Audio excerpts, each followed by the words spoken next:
नमस्कार, मैं आप सभी को अपने YouTube चैनल में स्वागत करता हूं। मैं आज ककरचौली पंचायत के पूर्व मुखिया प्रतिनिधि और आगामी चुनाव के प्रत्याशी श्री राजकुमार जी से मैं बात करने जा रहा हूं। ये जानने की कोशिश कर रहा हूं कि राजकुमार जी इस बार चुनाव ककरचौली पंचायत के मुखिया के प्रत्याशी के रूप में लड़ने जा रहे हैं आप। तो आप क्या बता सकते हैं कि आपके पंचायत ककरचौली में कितने गाँव हैं और कौन कौन से हैं और भौगोलिक स्थिति क्या है? सबसे पहले आपको नमस्कार कि आपने हमारे पंचायत के प्रति इतना सकारात्मक सोच रखते हुए आज हमारे पंचायत के विकास और पंचायत संबंधी जानकारी के लिए आप आए हैं। हम आपको बताना चाहेंगे कि हमारे पंचायत ककरचौली के 6 गांव हैं: तरवन, ककरचौली, पहाड़पुर, गमरबाद, महुआ टांड और गुदक्खर। और पूरे प्रखंड नहीं, जयनगर प्रखंड नहीं, बल्कि पूरे जिला में सबसे अलग हट करके हमारे पंचायत की भौगोलिक स्थिति है। और लगभग अपने पंचायत की हम यदि परिक्रमा करें तो लगभग 16 किलोमीटर की दूरी में तय करके है सो पूरा पंचायत का हम भ्रमण कर सकते हैं और करते हैं। साथ ही साथ हमारे पंचायत में नदी नाला के साथ साथ रेलवे लाइन भी है और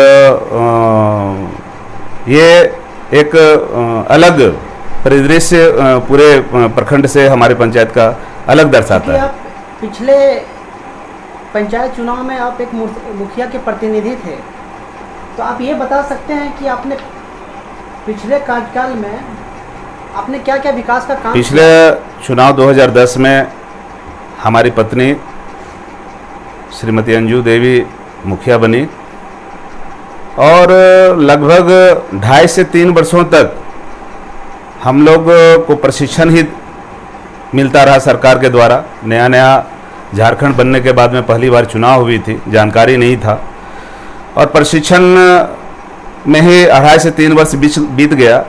और पूरे 5 साल के दरमियान में यदि विकास मद की बात यदि की जाए तो लगभग 15 लाख के आसपास में BRGF से और स्वच्छता विभाग से कुछ मद जो है हम लोग को आया हुआ था। और उस कार्यकाल में हम लोगों ने बहुतायत मात्रा में सबसे पहले पेंशन का, जो गरीब, लाचार, बेबस और बूढ़े लोग जो थे, 60 साल से जो उम्र जिनका ज़्यादा था, जो विधवा महिला थी, जो अपंग थे, तो उन लोगों का सबसे पहले 100% हमने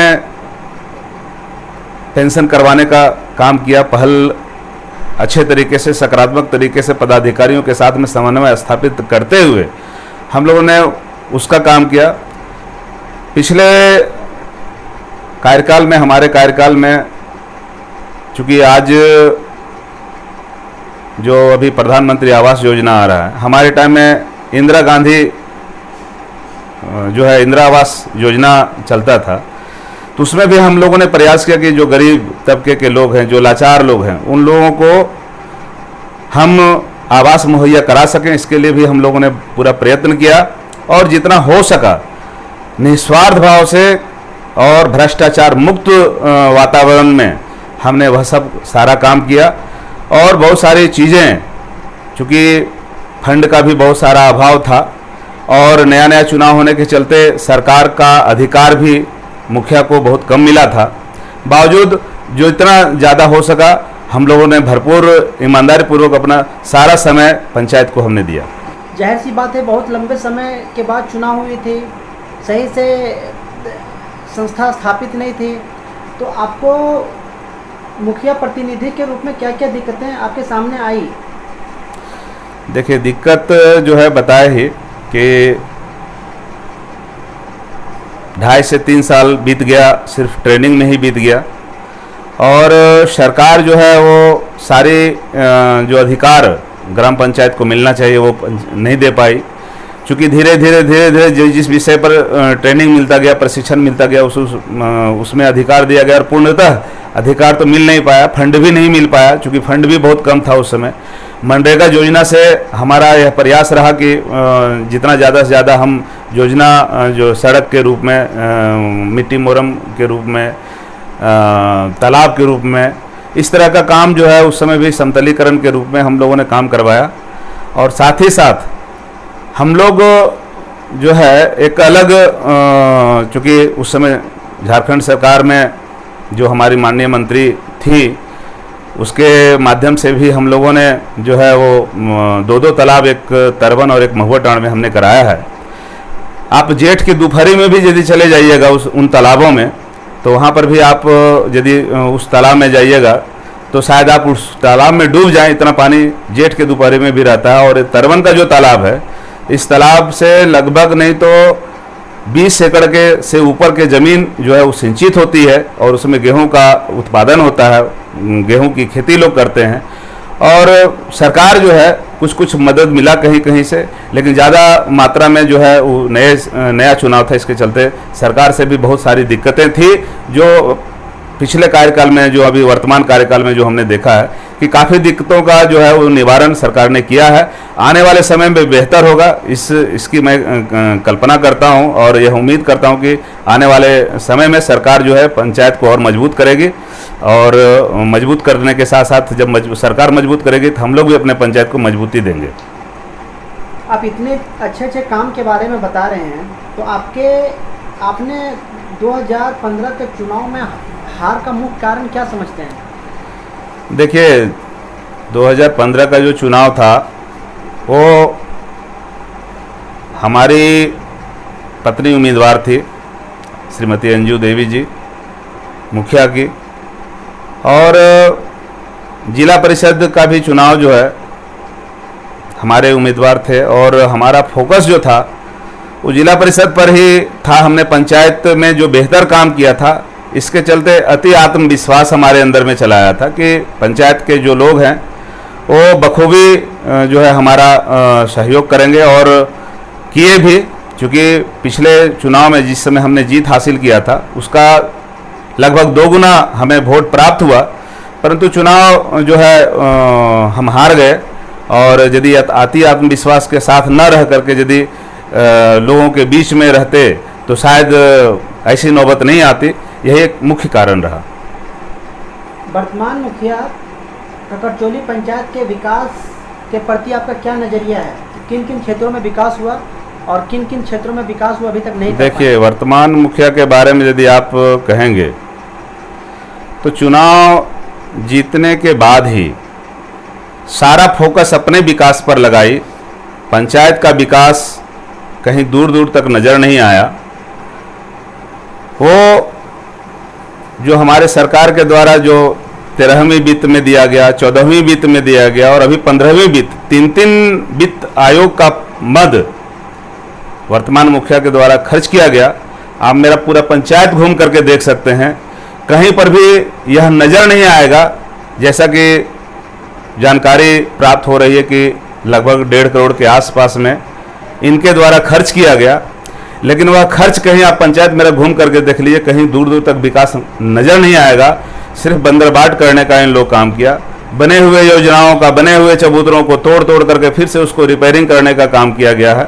और आप देखेंगे मुखिया का अपना जो होम गांव है, मतलब स्थान जिस गांव से वो आती हैं, उस गांव में भी यदि आप गए होंगे तो आपको पता होगा कि पूरी गली जो है आज भी है जो पूरा कचाहीन रहता है, पूरा गंदगी का अंबार लगा हुआ रहता है। न तो वहाँ रोड बना सकी, न तो नाली बना सकी, हाँ, और न ही किसी भी तरह का कोई वैसा कुछ काम कर सके जिससे आम जन को जो है जनहित में कुछ उस तरह से अच्छा दिखे और उसका लाभ आम लोगों को मिल सके, ऐसा तो कहीं नज़र नहीं आया। साथ ही साथ अभी उनके गांव में एक बड़ा सा तालाब है और बड़ा सा नैका आहार बोलते हैं, वो बड़ा सा तालाब है। यदि वो सिर्फ नाला, सिंचाई नाला का व्यवस्था करते। गमरबाद गांव की बात कर रहे हैं ना? हम गमरबाद की ही बात कर रहे हैं, जहाँ से मुखिया अभी वर्तमान में हमारी हैं। उनका गांव में जो तालाब है वहाँ से नाला का यदि व्यवस्था हो गया होता तो शायद सिंचाई की व्यवस्था जो है दुरुस्त होती और पूरे गमरबाद के लोग उस तालाब के पानी से पूरा अगल बगल के जितने भी खेत हैं सारा खेत सिंचित होता। लोग जो है कृषि क्षेत्र में मजबूत होते, आर्थिक रूप से मजबूत होते और जो खाने पीने की जो सामग्री उसको खरीदने की जरूरत नहीं पड़ती। आप जैसा बता रहे हैं कि वर्तमान मुखिया के पास फंड बहुत ज़्यादा आया, और आपको ऐसा क्यों लगता है कि उन्होंने गबन किया? आपके पास कुछ साक्ष्य हैं? साक्ष्य हैं तब ना मानेंगे ना कि उन्होंने गबन किया। देखिए, आपको हम बताते हैं।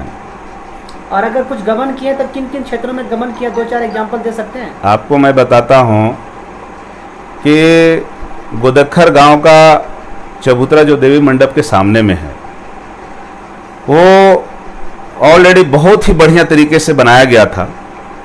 और हमने एक संजोग लगा कि उस रास्ते से गुजर रहे थे, कुछ लोग वहाँ पर मिल गए, बातचीत होने लगी, तो वहाँ पर तोड़ फोड़ का कार्यक्रम चल रहा था चबूतरे का।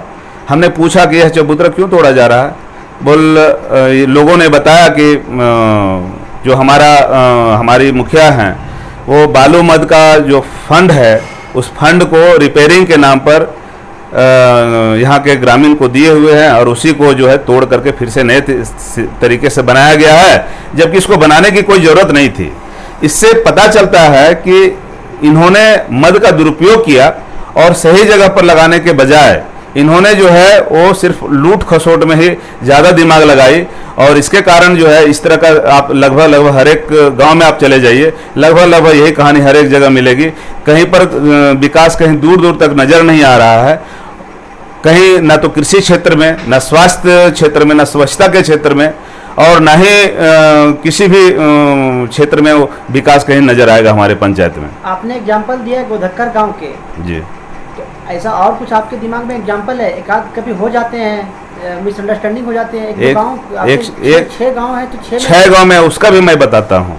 6 गांव में तो एक्सप्लेन करके बताइएगा, ताकि हम ककरचौली पंचायत की जनता जो जागरूक नहीं है उनको हर चीज़ आपकी बातें पता चले, और क्रॉस क्वेश्चन मुखिया जी से कर सके, और आगामी चुनाव में इस बात का ध्यान रखें कि ये बात सही बोल रहे हैं या सही नहीं बोल रहे हैं।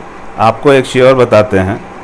आप तरवन हो गया, पहाड़पुर हो गया, गमरबाद हो गया, या गोदखर हो गया, या महुआ टांड हो गया, जिन जिन जगहों में, जिन जिन गाँवों में, या तो ककरचौली हो गया, जिन जिन गाँवों में खेल के मैदान में 1-1 लाख रुपया का योजना बनाई, उस 1-1 लाख के योजना में देखिएगा सिर्फ दोनों तरफ जो है गोलकीपर का जो पोस्ट होता है उसको छोड़ करके 2-4 जगह बैठने का स्थान छोड़ करके बाकी किसी तरह का कुछ वहाँ नज़र नहीं आया।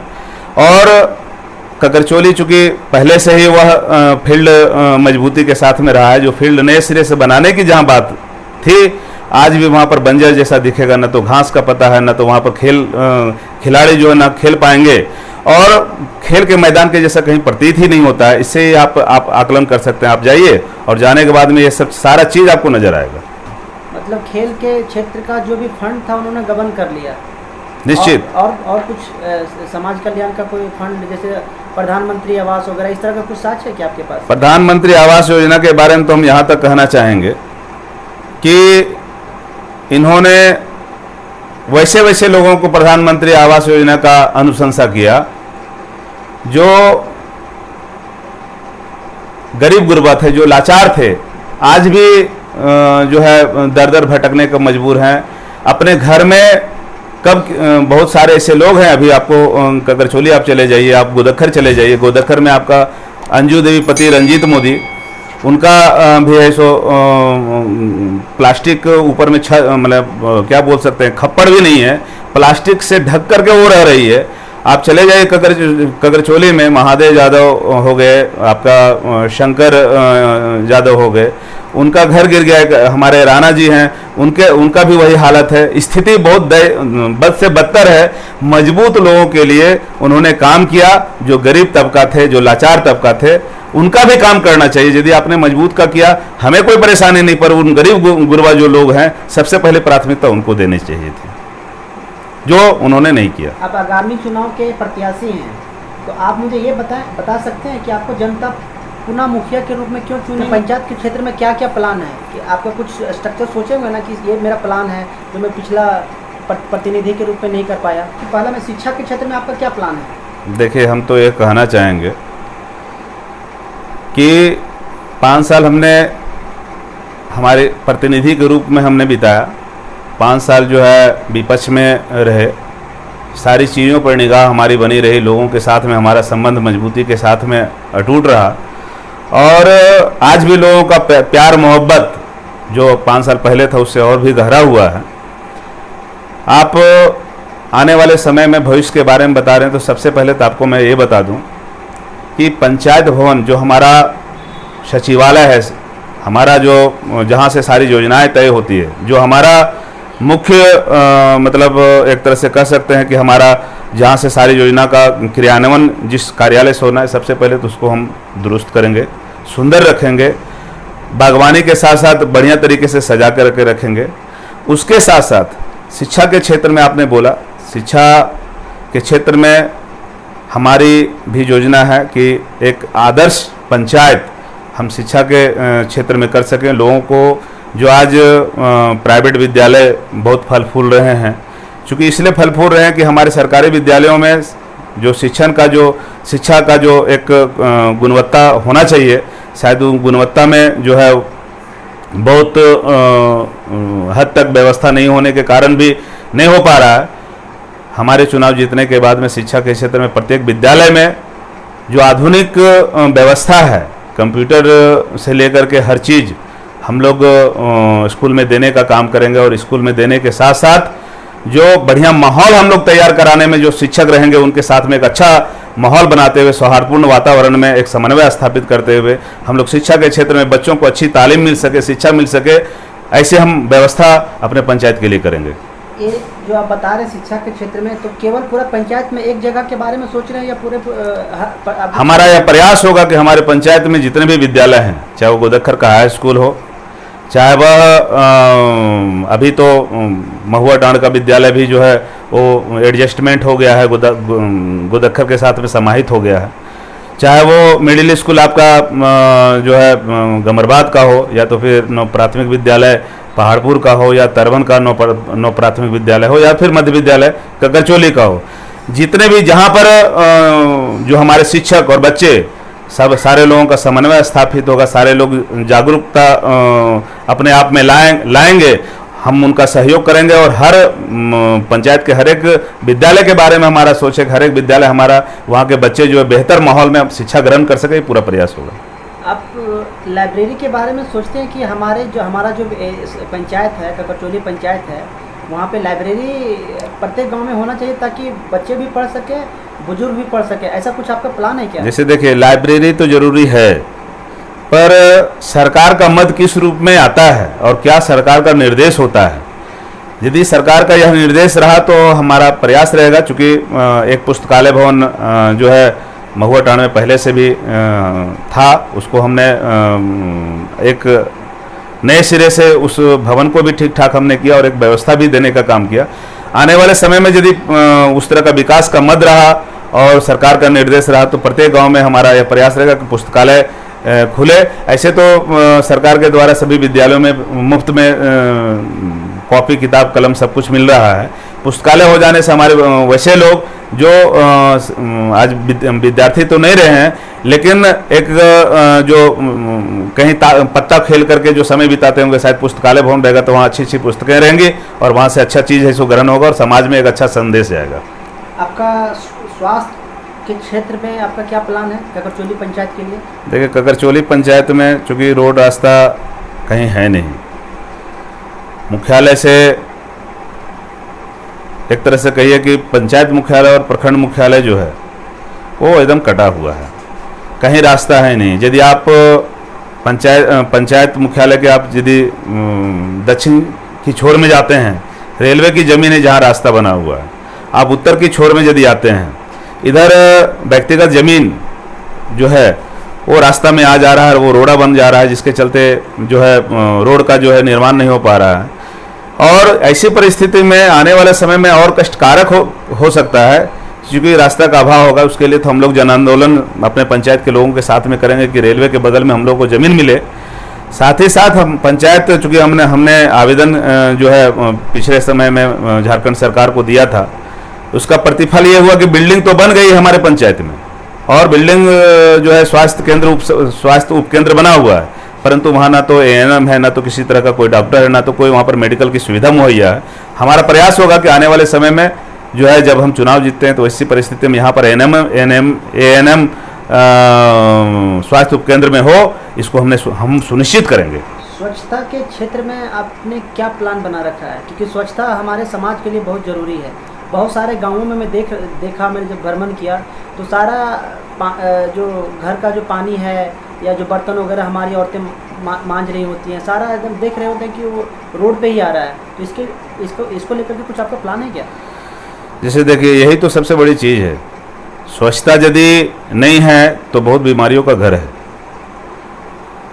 स्वच्छता को लेकर के हमारे मुख्य रूप से प्लान है कि आज हर एक गांव में देखेंगे कि एक बोर्ड टंगा हुआ मिलेगा कि यह गांव फला गांव खुले में शौच से मुक्त, परंतु रियली बताया जाए तो आज भी पूर्णतः खुले शौच से मुक्त नहीं हो पाया। हमारा यह पहला प्रयास होगा कि रियल में खुले शौच से मुक्त पहले हम अपना पंचायत को करें। साथ ही साथ नदी जो है नाला जो है, जहाँ पर गंदगी प्रत्येक गांव के जो गली है, गली के बगल में जो है नाला बढ़ रहा है। अभी बरसात के मौसम बहुत जगह पानी जमा हुआ है। हमारा यह प्रयास होगा कि जो वेस्ट वाटर मैनेजमेंट के तहत हम सब जगह जो है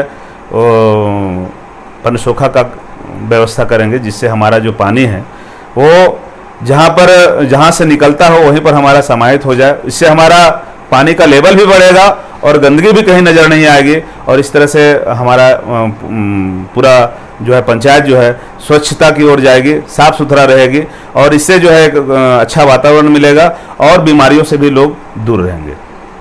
विकास शब्द सुनने में बहुत अच्छा लगता है। सारे लोग बोलते हैं कि विकास करेंगे विकास करेंगे। अब विकास के क्षेत्र में क्या करना चाहेंगे? विकास शब्द एक बस शब्द देने के लिए रह जाएगा कि सचमुच में विकास करेंगे, ऐसा कुछ प्लान है आपका? जैसे देखिए, विकास लोग कहने के लिए तो सब लोग विकास की ही बात करते हैं। धरातल पर कितना यह विकास उतरता है ये तो आने वाला वक्त बताएगा कि हम विकास में पिछले टाइम में भी अपने जो कार्यकाल था उस समय भी बहुत कम मत मिलने के बाद में भी क्या हमने किया, ये पंचायत के लोग बखूबी बताएंगे। आप कभी पंचायत के लोगों से भी हमारा जो है दोनों जो मुखिया रहे हैं दोनों कार्यकाल का, आप इनको तो एक साल का एक्सटेंशन भी मिला है। हम लोग मात्र 5 साल में ही चुनाव हो गया। कोरोना काल को लेकर 1 साल एक्सटेंशन मिला है, बावजूद कहीं दूर दूर तक नज़र नहीं आएगा। विकास हमारा अपना प्लानिंग यही है कि पूरे पंचायत में जहाँ जहाँ रोड गुजरा हुआ है सारे रोड के किनारे में जो है वृक्षारोपण करेंगे। इससे क्या होगा, एक तो छायादार और फलदार दोनों वृक्ष का हम लोग ही करेंगे। एक तो हमारा जो वातावरण जो है अच्छा वातावरण तैयार होगा, अच्छी हवा मिलेगी। आज तो हर जगह पेड़ पौधे कट रहे हैं, हम लोग उसके माध्यम से ही रोड को एक सुसज्जित तरीके से पूरा पंचायत को सजाने का काम करेंगे। और साथ ही साथ आपको एक चीज़ और बता दे रहे हैं कि बहुत जगह ऐसा है हमारे, यदि आप चले जाइएगा, एक आस्था हिंदू भाइयों के लिए आस्था का केंद्र हमारे पंचायत है, कोलेश्वरी माता का मंदिर। वहाँ पर भी आप देखेंगे तो वहाँ पर भी जिस तरह से वहाँ पर व्यवस्था होनी चाहिए, किसी तरह कोई व्यवस्था वहाँ पर नहीं है। और एक चाहे वो शेड का हो, चाहे बैठने की व्यवस्था हो, चाहे और भी कुछ हो, कहीं नज़र नहीं है। हमारे मुस्लिम भाइयों के लिए भी ककरचोली में आप जाएंगे तो वहाँ पर जो है शमशान, अपना क्या बोलते हैं उसको, कब्रिस्तान में जाने के लिए भी बढ़िया रास्ता नहीं है, बीच में खेत पड़ता है। किनारे से हम लोगों ने पहल करके कुछ विधायक जो पूर्व विधायक थे हमारे, उनके माध्यम से भी पहल करते हुए हम लोगों ने कुछ दूर तक तो काम कराया था। आने वाले समय में हम उसको पूरा भी करने का काम करेंगे, जिससे जो अटल सत्य है मृत्यु, वहाँ पर जहाँ जिनको जाना है उस कब्रिस्तान में, शमशान में, वहाँ पर अच्छी व्यवस्था हो सके, उसको भी हम लोग काम करेंगे। साथ ही साथ जहाँ पर नाली की ज़रूरत पड़ेगी नाली का व्यवस्था सुनिश्चित करेंगे। जहाँ रोड की ज़रूरत पड़ेगी हम लोग रोड के माध्यम से भी उसको ठीक ठाक करने का काम करेंगे। विकास का हर एक कोना जगमगाए, ऐसा हमारा प्रयास होगा। कृषि के क्षेत्र में आपका कुछ प्लान है क्या? कृषि के क्षेत्र में हमारी अपनी सोच है कि यदि कृषि क्षेत्र आपका मजबूत हो जाएगा तो खाने पीने के लिए हमारे लोगों को कहीं भटकने की ज़रूरत नहीं पड़ेगी, किसी के आगे ऐसो हाथ फैलाने की ज़रूरत नहीं पड़ेगी, पलायन की ज़रूरत नहीं पड़ेगी। इसलिए चूँकि हमारा नदी जो है अक्तो नदी, वो हमारा एक तरह से कहिए पूरे पंचायत का लाइफ लाइन है। पूरे पंचायत में जो हमारा तरवन हो गया, ककरचोली हो गया, पहाड़पुर हो गया, आपका महुआ टाँड़ और गोदक्खर, एक गांव सिर्फ छूटता है जो है वो गमरबाद, वो नदी के किनारे में नहीं है। बाकी पांचों गांव जो है उसका जो सीमाना है वो हमारे इस सक्तो नदी के बगल में है।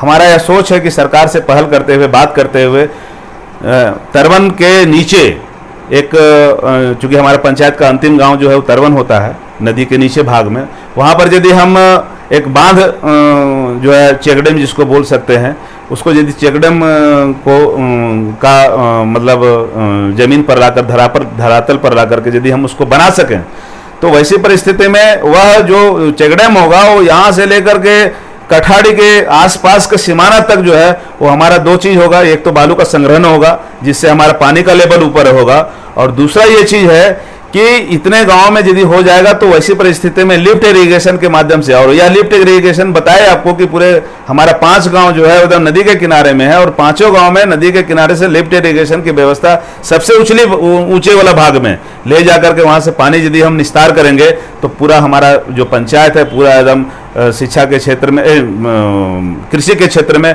पूरा लहकेगा। पूरा जो खेत है वो हमेशा जो है वहाँ ना कुछ ना कुछ, चाहे वो रबी फसल हो चाहे खरीफ फसल हो, सारा फसल हमारा अच्छी तरीके से हो सकेगा। जहाँ कुआं की जरूरत है, हमने पिछले कार्यकाल में भी 20 फीट का कुआं हमने बनवाया, और वहाँ पर भी देखिएगा कि उस कुएं के अगल बगल में जो है, आप जब गर्मी के मौसम में आइए, चूँकि अभी बरसात का मौसम है सब जगह हरा भरा नजर आएगा, ऊपर वाले भी अभी पानी देते हैं, लेकिन गर्मी के मौसम में जाइएगा तो वो 20 फीट के कुआं के बगल में अभी चारों तरफ जो है वो गेहूँ जो है लहकता हुआ मिलेगा। और आने वाला समय जो होगा वो कृषि पर फोकस हमारा सबसे ज़्यादा होगा।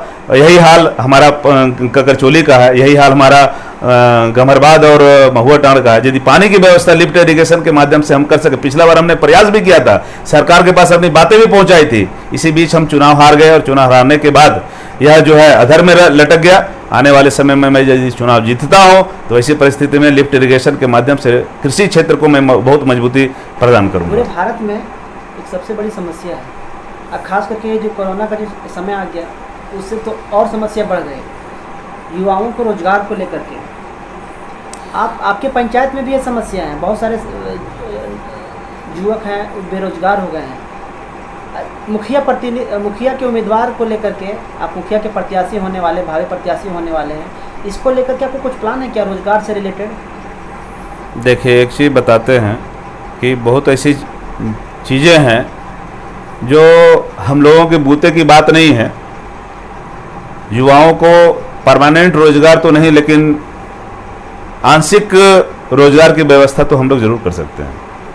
मनरेगा के तहत अभी हमने आपको बताया कि जो रोड के किनारे में जो हमारा वृक्षारोपण होगा, वह वृक्षारोपण हमारा लगभग 16 किलोमीटर, आपको हम बताएं 16 किलोमीटर हमारा घूमने के बाद आता है, लेकिन ब्रांच में जाइएगा तो 16 किलोमीटर में बल्कि वो 24 किलोमीटर हमारा रोड हो जाएगा। क्योंकि हमने पूरा एक भौगोलिक दशा के हिसाब से बताया कि इतने दूरी तय करके हम गोल घूम पाते हैं, लेकिन बहुत ब्रांच जहाँ रोड गया तो लगभग 24 से 30 किलोमीटर हमारा रोड होगा।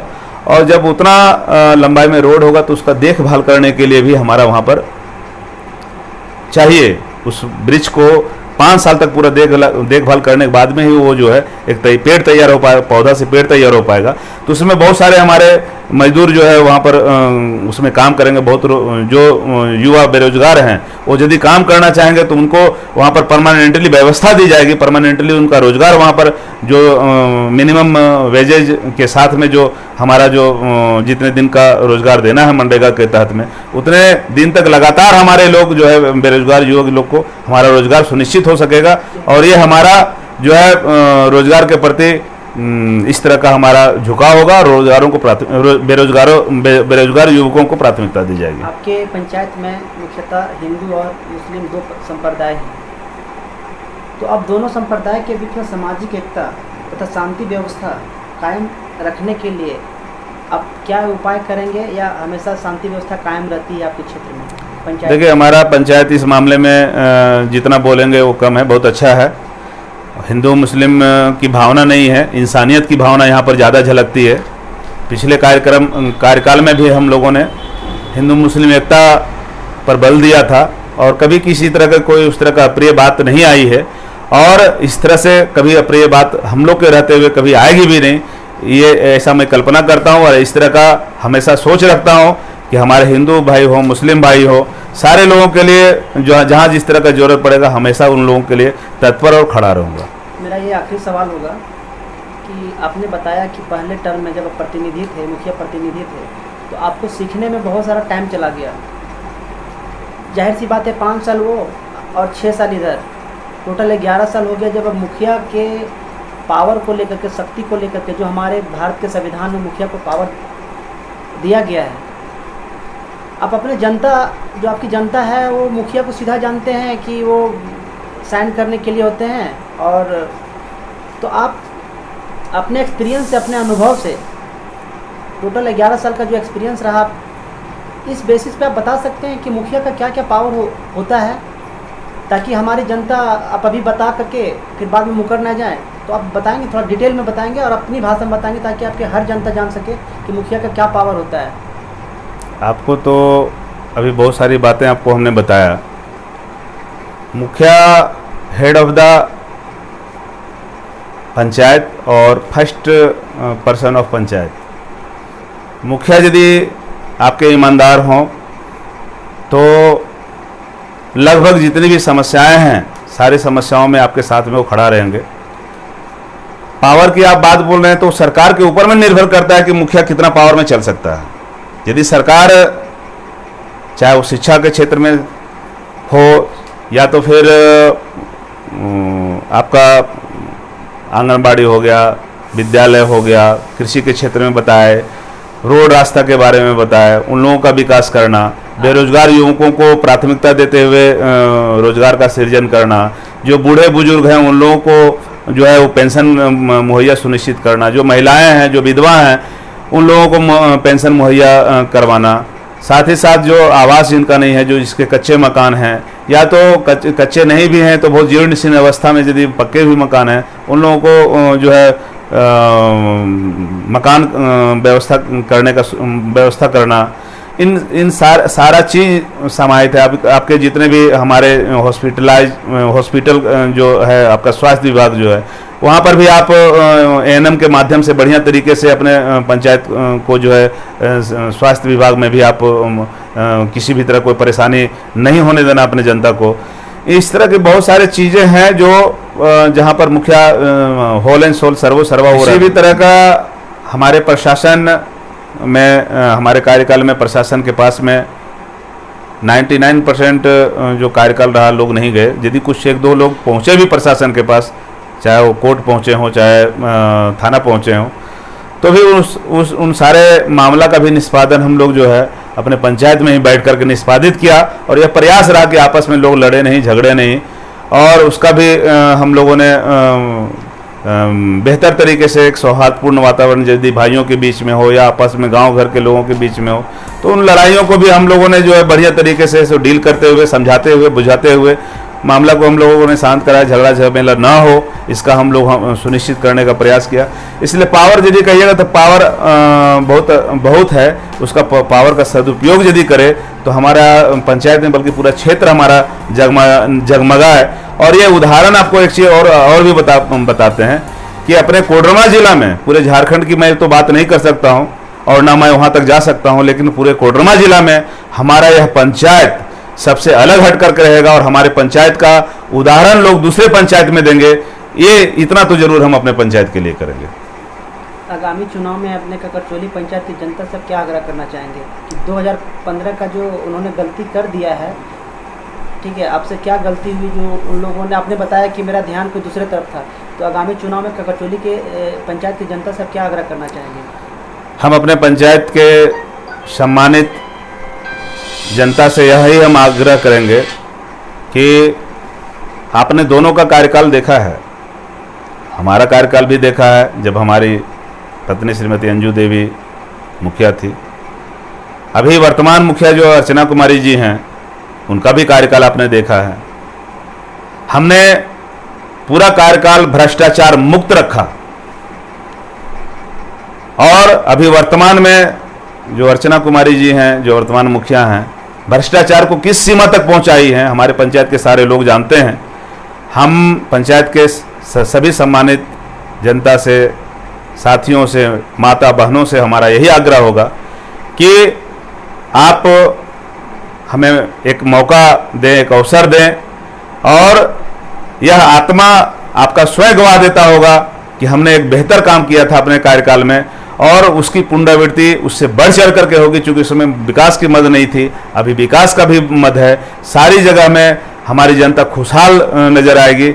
आपको यह हम आश्वस्त करते हैं, और आपको भी मैं बताना चाहता हूं कि आने वाले अगले साल 5 साल में जब आएंगे, हमारा जब कार्यकाल बीतेगा और चुनाव जीत करके 5 साल हम जब पूरा करेंगे, उससे पहले यदि आप आएंगे तो जितनी बातें हम आपके साथ में कर रहे हैं वह एक एक जो हमने अभी कमिटमेंट किया है, जो हमने अभी बात रखा है, एक एक बात का अक्षरशः अनुपालन करते हुए उस पर है सो अमल करेंगे, और यह सारा का सारा श्रेय जो है वो हमारी जनता को जाएगी। तो अभी आप सुन रहे थे ककरचौली पंचायत के प्रत्याशी, भावी प्रत्याशी श्री राजकुमार जी को। अगर आपको ये वीडियो बहुत अच्छा लगा तो इस वीडियो को शेयर करें, लाइक करें, और हमारे चैनल को सब्सक्राइब। बहुत धन्यवाद कि आपने आया और हमारे पंचायत पर फोकस डाला। आप सभी को धन्यवाद, आप सबों को भी धन्यवाद। और यदि हमारी बातें ठीक ठाक लगी हो तो निश्चित रूप से यह संदेश हर एक पंचायत में पहुँचे। धन्यवाद। और यह चैनल को भी आप सब सब्सक्राइब करें और आगे बढ़ाएं, फॉरवर्ड करें।